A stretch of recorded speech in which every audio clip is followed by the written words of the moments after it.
اللہ الرحمن الرحیم السلام علیکم ورحمۃ اللہ وبرکاتہ۔ 23ویں تراویح۔ آج کا بیان 27ویں پارے کی تلاوت پر مشتمل ہے۔ ارشاد باری تعالی ہے، قال فما خطبکم ایھا المرسلون۔ پہلے سے حضرت ابراہیم علیہ السلام کے فرشتوں کے بشکل انسان آنے کا اور بیٹے حضرت اسحاق علیہ السلام کی پیدائش کی خوشخبری کا بیان ہے۔ اب حضرت ابراہیم علیہ السلام کے دریافت کرنے پر کہ اے ملائکہ تمہارا مقدمہ آمد کیا ہے، تو جواباً فرشتوں نے کہا کہ ہم مجرمین پر پتھر برسانے کے لیے بھیجے گئے ہیں۔ گویا قوم لوط علیہ السلام پر عذاب نازل کرنے پر مأمور ہوئے ہیں۔ پھر قوم موسیٰ اور فرعون کا ذکر فرمایا گیا، اس کے بعد قوم عاد و ثمود اور آخر میں قوم نوح کا واقعہ بیان کیا گیا ہے۔ اس کے بعد اللہ تعالی کی قدرت کاملہ کا بیان ہے۔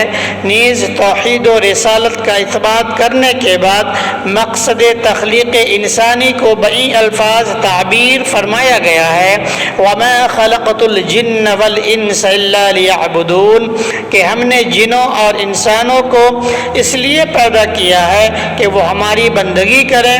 ہم سب کو روزی دینے والے ہیں اور کسی سے بھی ہم رزق کی طالب نہیں۔ اس کے بعد سورہ طور شروع ہوتی ہے۔ منکرین قیامت کو تنبیہ فرمائی گئی کہ وہ ایسا سخت وقت ہوگا کہ آسمان و زمین لرز رہے ہوں گے، پہاڑ اون کی طرح اڑ رہے ہوں گے، کفار کو دوزخ کی طرف ڈھکیلا جا رہا ہوگا۔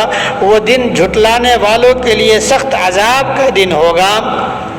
نادان اپنی نصیحت کرنے والے اور ہدایت چاہنے والے پیغمبروں کو دکھ پہنچاتے ہیں اور ان کے متعلق بے بنیاد باتیں کرتے ہیں۔ دراصل منکرین فطرتاً ہی شریر ہیں۔ اے نبی صلی اللہ علیہ وسلم، آپ صبر کیجئے، ہم آپ کے ساتھ ہیں۔ پھر اس کے بعد سورہ نجم شروع ہوتی ہے۔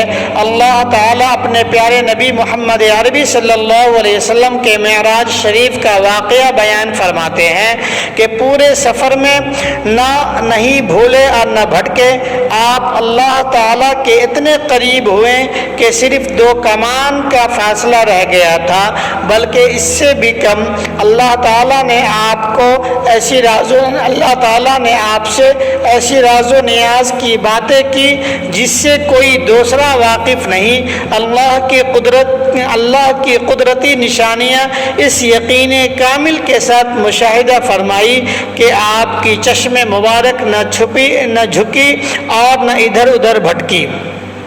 ارشاد باری تعالی ہے کہ اے لوگو، تم سفر معراج کی صداقت پر اپنے پیغمبر صلی اللہ علیہ وسلم سے جھگڑتے ہو۔ یاد رکھو، تمہارا پیغمبر تم تک صرف وہی باتیں پہنچاتا ہے جن کی ہم ان کو وحی فرماتے ہیں۔ وہ اپنے خواہش سے اپنے منہ سے کوئی بات نہیں نکالتے۔ وما ينطق عن الهوى ان هو الا وحی یوحى۔ اس کے بعد دل سے باتیں گھڑنا کافروں کی عادت ہوتی ہے۔ ہمارا پیغمبر تو وہم و گمان پر بھی نہیں چلتا۔ پھر اس کے بعد سورہ قمر شروع ہو جاتی ہے۔ حضور پر نور صلی اللہ علیہ وسلم کے معجزہ شق القمر کو بیان کیا گیا ہے اور اس واقعے کو کفار کی شکست کی نشانی قرار دیا گیا ہے کہ وہ نبی کریم صلی اللہ علیہ وسلم کو جادوگر خیال کرتے ہیں۔ یقیناً وہ اپنے روش کو بدلنے والے نہیں، عنقریب وہ شکست کھا کر پیٹھ پھیر کر بھاگیں گے۔ پھر اس کے بعد سورہ رحمان شروع ہو جاتی ہے جس میں اللہ تعالیٰ نے بے شمار نعمتوں کا بیان فرمایا ہے۔ اللہ کی نعمتوں کا ادراک و احساس اور استحضار کروا کر بار بار ارشاد فرمایا گیا، فَبِأَيِّ آلَاءِ رَبِّكُمَا تُكَذِّبَانِ۔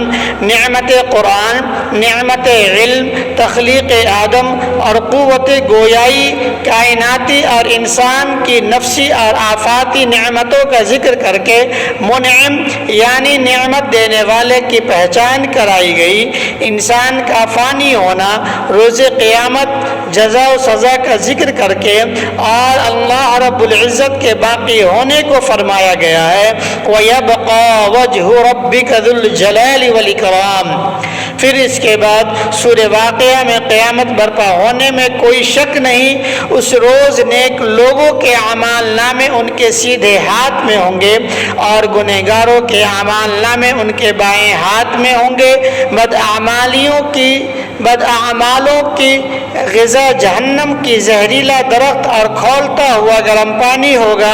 جھٹلانے والے یاد رکھیں کہ قرآن اللہ کی بڑی نعمت ہے اور اس کا مقام بلند و بالا ہے اور وہ لوح محفوظ پر درج ہے۔ انہ لقرآن کریم فی کتاب مکنون لا یمسہ الا المطہرون۔